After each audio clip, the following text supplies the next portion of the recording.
बिस्मिल्लाहिर्रहमानिर्रहीम। अस्सलाम वालेकुम। उम्मीद है आप इंशाअल्लाह खैरियत से होंगे। आपकी खिदमत में आज हम हाजिर हैं फायर पम्प के हवाले से।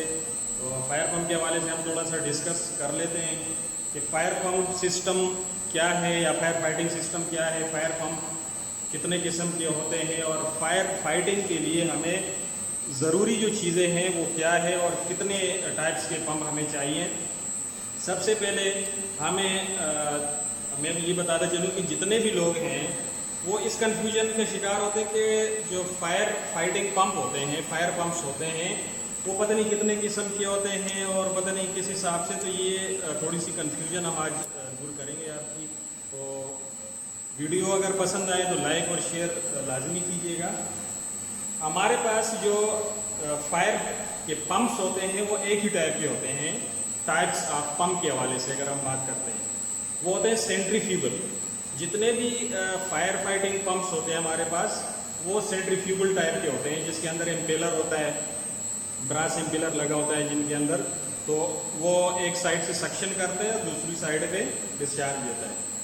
जितने भी हमारे पास ऑयल टर्मिनल एरियाज हो गए या जहाँ पे फ्यूल का जो टैंक्स वगैरह बने होते हैं, वहाँ पे हमारे पास पॉजिटिव डिस्प्लेसमेंट पंप भी होते हैं, लेकिन वो सिर्फ और सिर्फ AFFF यानी फोम सिस्टम को ऑपरेट करने के लिए होते हैं।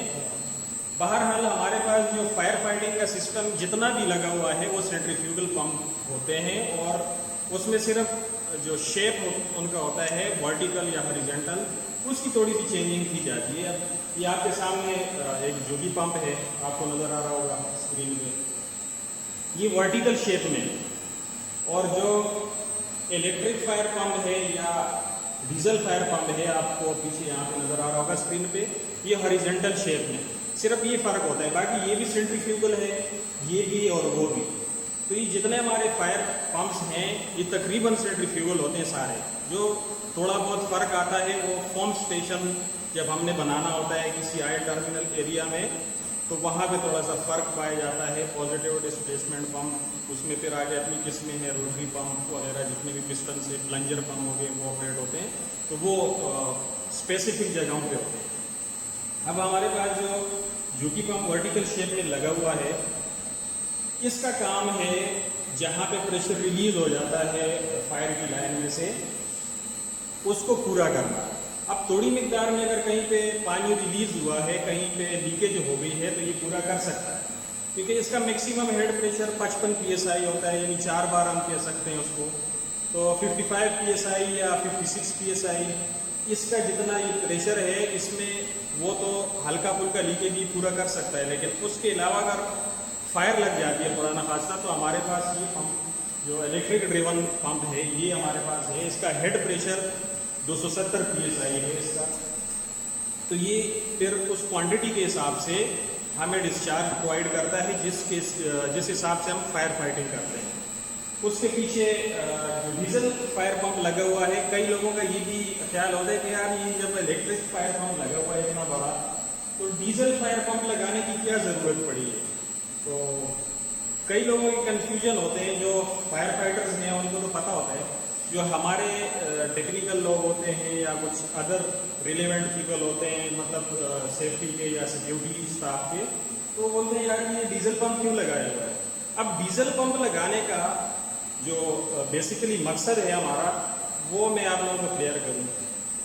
जब फायर लगती है हमारे पास किसी भी बिल्डिंग में, शिप के ऊपर, कहीं पे भी, तो फिर क्या होता है, सबसे पहला स्टेप हमारा ये होता है कि जितनी भी इलेक्ट्रिक सप्लाईज है, इलेक्ट्रिक सप्लाई को हमने कट ऑफ कर देना है। गैस की सप्लाई को भी हमने कट ऑफ कर देना है, क्योंकि जब हम इनिशियली स्टेज पे, जिस तरह आपको पता होगा कि हम इंशाल्लाह मज़ीद वीडियोस में डिस्कस भी कर लेंगे कि आग बुझाने के 3 ही तरीके हैं। उसमें सबसे फर्स्ट जो तरीका है उसका ये फूड चेन ख़त्म कर देना, यानी कि स्टार्विंग का अमल कहलाता है। कूलिंग, स्मदरिंग और स्टार्विंग, ये स्टार्विंग का अमल कहलाता है। और स्टार्विंग में क्या होता है, फूड चेन उसका कट ऑफ कर देना, यानी कि उसके लिए जो सप्लाई या जो खुराक मिल रही है 3 चीज़ों से मिलके जो उसका बना हुआ है केमिकल रिएक्शन से, ऑक्सीजन, सूटेबल टेम्परेचर और मटेरियल। तो जितने भी 3 चीज़ें हैं इनमें से एक भी आपने कट ऑफ कर दिया तो आपकी फायर जो है वो आउट हो जाएगी, यानी कि बुझ जाएगी। अच्छा, जो हमारा फूड चेन है, यानी कि मटेरियल, उसमें फ्यूल आता है, गत्ता, लकड़ी, सारी चीज़ें उसमें आती है। तो अगर आग हमारे पास लगी हुई है तो सबसे पहला हमारा जो स्टेप होगा वो सप्लाई को, फूड चेन को कट ऑफ करना है। तो जैसे हमने इलेक्ट्रिक सप्लाई कट ऑफ कर दी, उसके बाद हमने गैस की सप्लाई भी कट ऑफ कर दी।